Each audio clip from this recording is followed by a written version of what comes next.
Asian glory YouTube channel के online platform पे मैं एशियन सिंह एक बार फिर से आपका हार्दिक स्वागत एवं अभिनंदन करता हूं। बीएड प्रथम वर्ष या प्रथम सेमेस्टर की कक्षाओं की शुरुआत हमने किया था, लेकिन पिछले लगभग एक माह से आपकी कक्षाएं नहीं हो पा रही थी।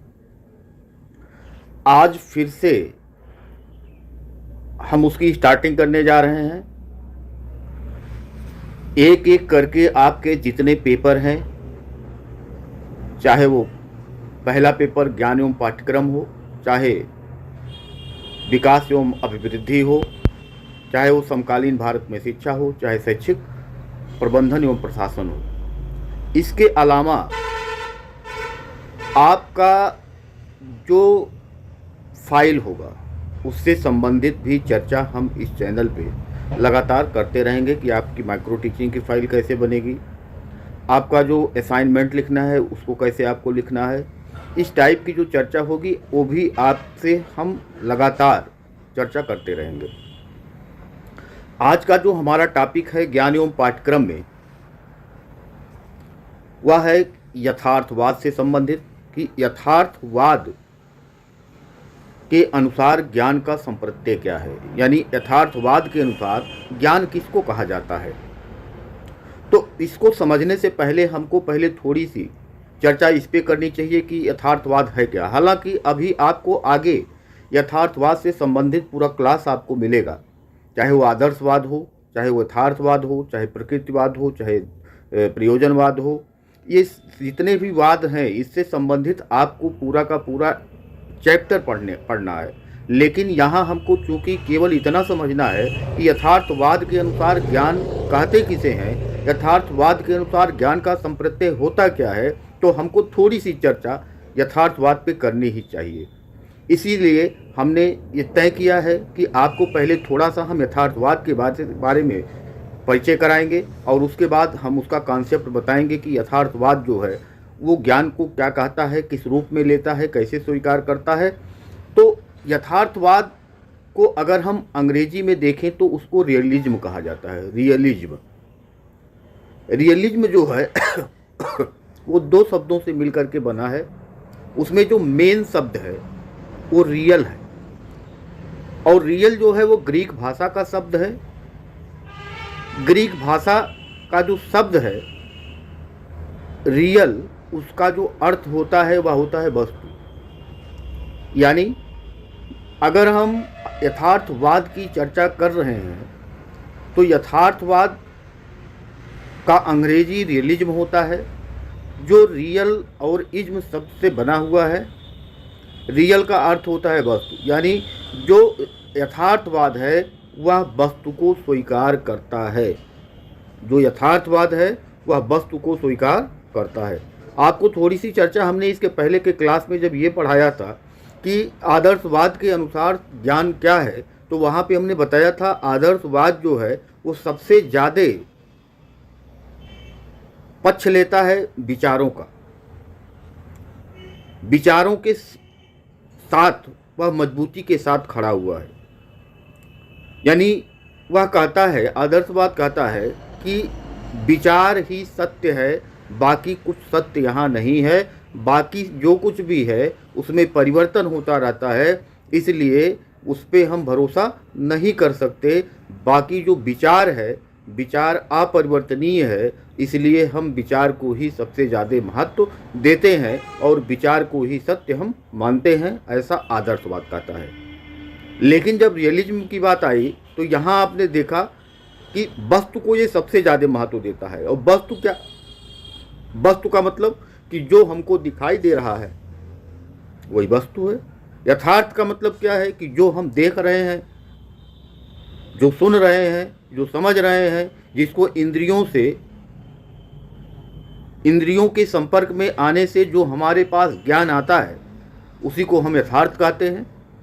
इसका मतलब यह हो गया कि यह इंद्रियों पे भी बल देगा।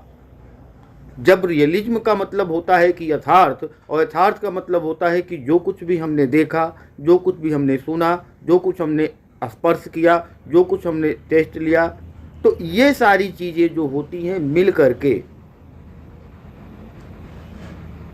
एक जो ज्ञानेंद्रियां हैं, उन ज्ञानेंद्रियों के माध्यम से ही हमारे पास सूचनाएं आती हैं, और जो सूचनाएं हमारे पास आती हैं उसको हम सत्य कहते हैं। यानी अगर हम देख रहे हैं कि हमारे सामने एक मकान बना हुआ है, आँख ने देखा कि मकान बना हुआ है, तो इसका मतलब हाँ मकान है, वो सत्य है। तो जो देखेगा उसी को यथार्थ कहेगा, और वही दिखता है जो यथार्थ है। आगे रियलिज्म जो है वो वस्तु के अस्तित्व से संबंधित एक ऐसा दृष्टिकोण है कि जिसके अनुसार संसार की जितनी सारी वस्तुएं हैं वही सत्य हैं और वही प्रत्यक्ष हैं। यानी कि जो हमको दिखता है वही सत्य है और वही प्रत्यक्ष है। प्रत्यक्ष का जो अनुभव होता है हमको ज्ञानेंद्रियों के द्वारा ही होता है, ये पहले हमने चर्चा कर लिया। अब जो ये यथार्थवाद है वो वास्तव में एक भौतिकवादी दर्शन है। वस्तु को वास्तविक अथवा यथार्थ मानने के कारण ही इस विचारधारा को वस्तुवाद अथवा यथार्थवाद की संज्ञा दी जाती है। सबसे ज़्यादा बल यह वस्तु पे देता है, इसीलिए इसका एक नाम वस्तुवाद भी है और उसी नाते इसका नाम यथार्थवाद भी है। यह संसार में जो दिखता है वही सत्य माना जाता है और यथार्थवाद उसी को सत्य मानता है। यथार्थवादी जो होते हैं उनके अनुसार जो बच्चों की शिक्षा होती है वह उनकी जो व्यक्तिगत जरूरत है, उनकी जो व्यक्तिगत आवश्यकता है,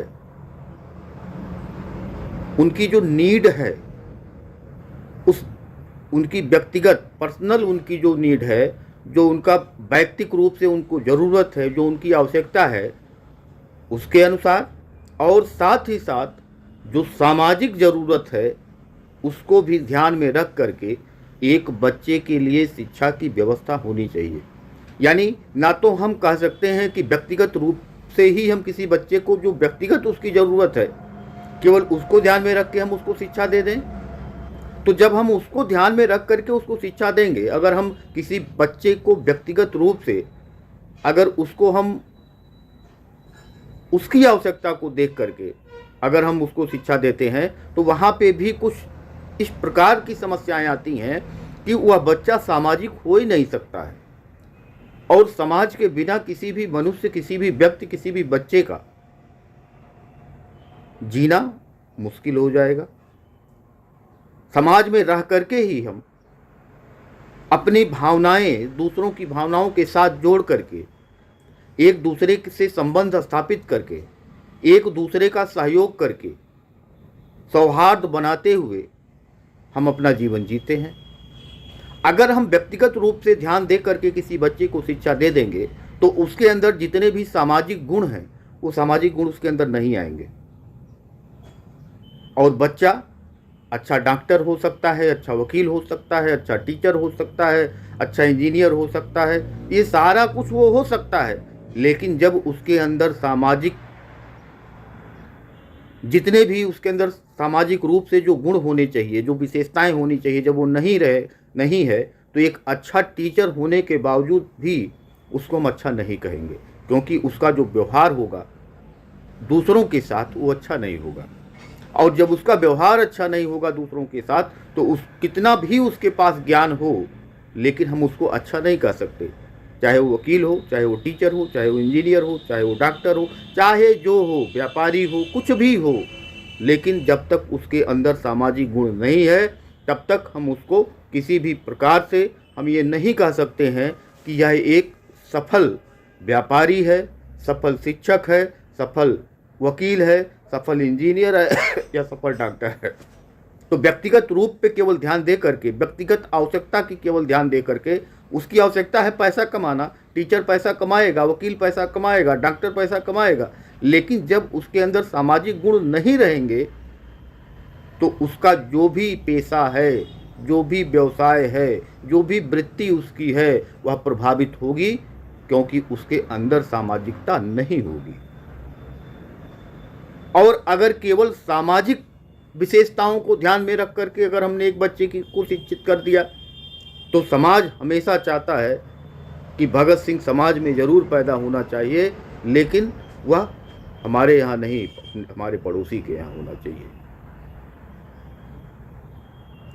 ये जो दिक्कत है कि हम सामाजिक रूप से भी उसको, केवल सामाजिक पक्ष ध्यान दे करके हम उसको, इतना सामाजिक हो जाएगा वो कि अपनी जो आवश्यकता है उसकी भी वो पूर्ति नहीं कर पाएगा, उसकी जो आवश्यकता है उसकी अनदेखी कर दी जाएगी, तब भी उस बच्चे के अंदर वो सारी क्वालिटियाँ नहीं आएंगी जो एक सफल जीवन जीने के लिए होना चाहिए। इसीलिए बच्चे की जो शिक्षा होनी चाहिए वह व्यक्तिगत के साथ साथ सामाजिक दृष्टिकोण से भी जरूरी है।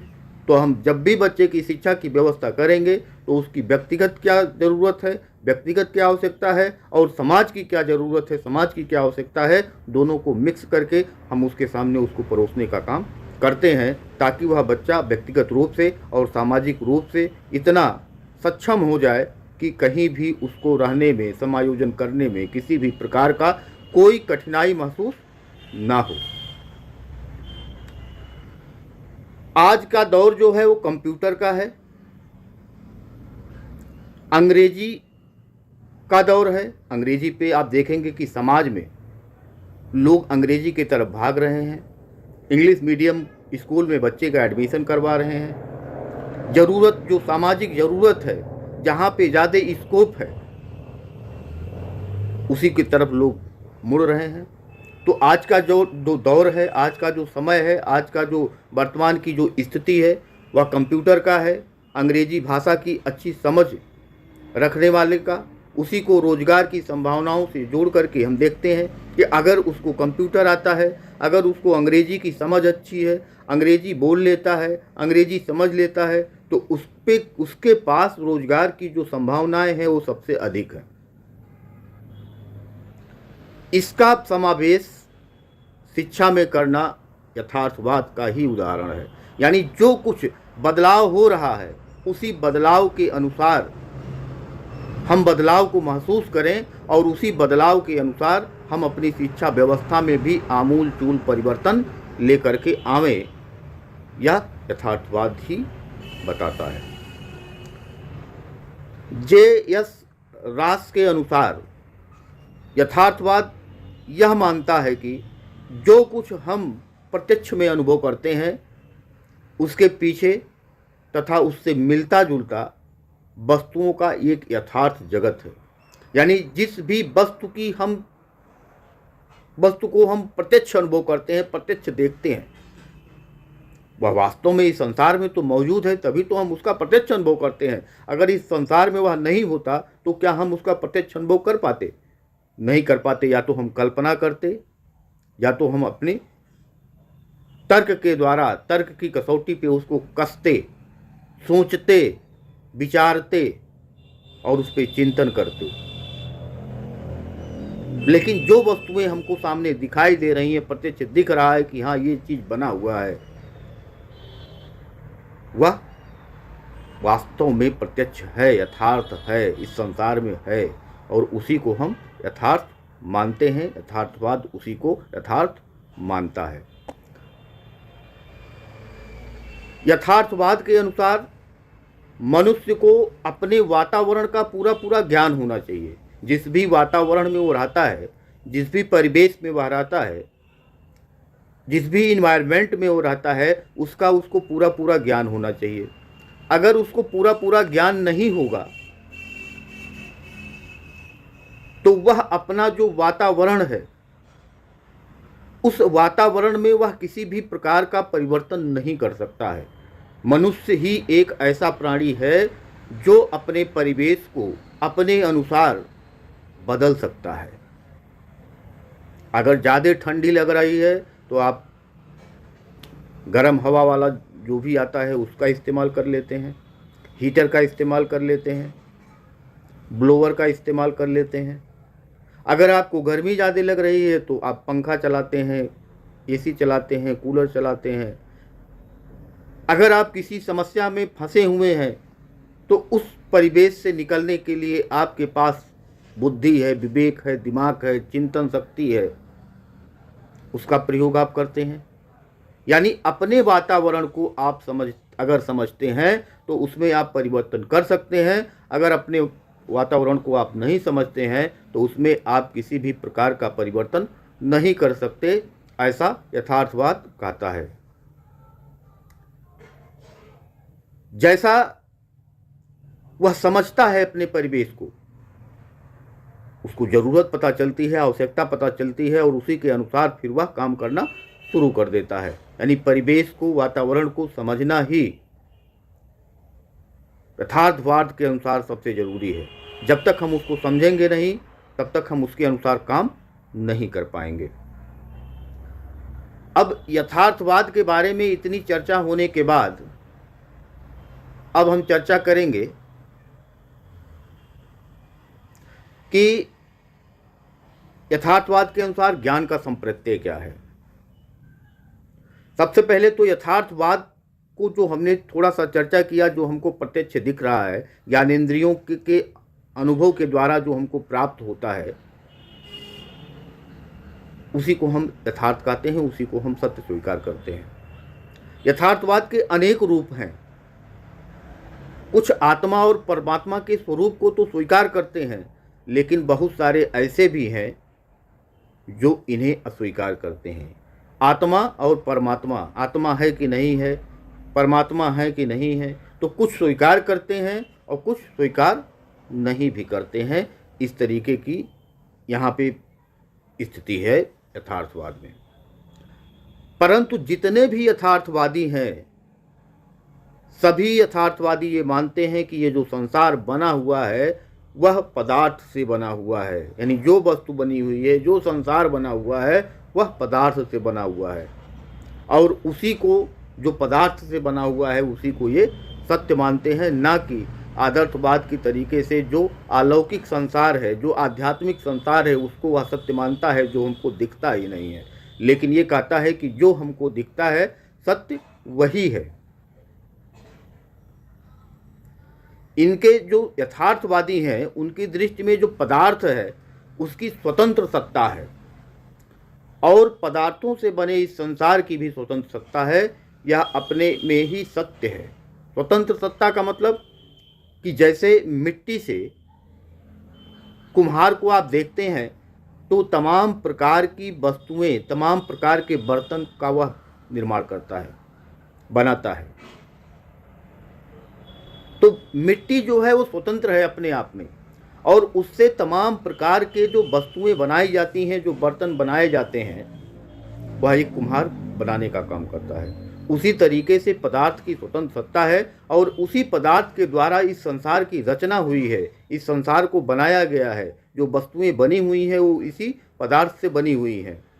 वस्तु के वास्तविक स्वरूप को जानना ही सच्चा ज्ञान है। यानी किसी भी वस्तु के वास्तविक स्वरूप, कब आया, कैसे आया, किससे बना, कैसे बना, ये सारी चीज़ें, कोई भी वस्तु है, चाहे इस संसार के बारे में अगर हमको जानकारी हो गया तो वही सच्चा ज्ञान है, ऐसा यथार्थवाद कहता है। किसी भी वस्तु के बारे में उसके वास्तविक स्वरूप को अगर हमने जान लिया, उसकी पूरी प्रक्रिया को हमने जान लिया, बना कैसे है, क्या क्या इसमें लगा है, किस पदार्थ से बना, इसमें क्या क्या लगा हुआ है, कैसे कैसे बना हुआ है, इसके पीछे का सच क्या है, अगर वो हमने जान लिया तो वही सच्चा ज्ञान है। अब आगे ये प्रश्न उठता है कि वस्तु के स्वरूप को कैसे जाना जाए। कोई वस्तु है तो उसको हम जानेंगे कैसे कि ये सत्य है कि असत्य है, कि इसका स्वरूप क्या है। तो यथार्थवादी कहते हैं कि ज्ञानेंद्रियों के द्वारा ही हम इसको समझ सकते हैं, इसको जान सकते हैं। जितने भी यथार्थवादी हैं उन लोगों ने ज्ञानेंद्रियों के द्वारा जो भी अनुभव होता है उसी को सत्य ज्ञान इन्होंने कहा है, उसी को इन्होंने सत्य ज्ञान कहा है। ये शब्द द्वारा, जो भी शब्द होता है, शब्द के द्वारा प्राप्त ज्ञान को भी ज्ञानेंद्रियों के द्वारा प्रत्यक्ष होने पर ही सत्य ज्ञान के रूप में स्वीकार करते हैं। यानी जब हम शब्द बोल रहे हैं,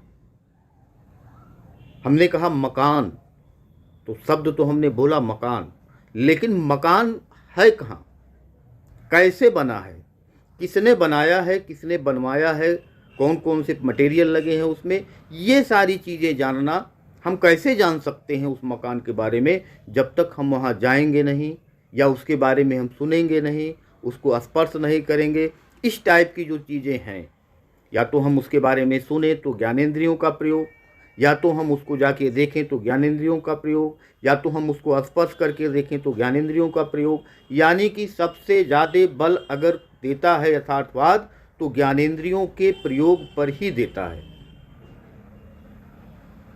तो एक लाइन में अगर आपको ज्ञान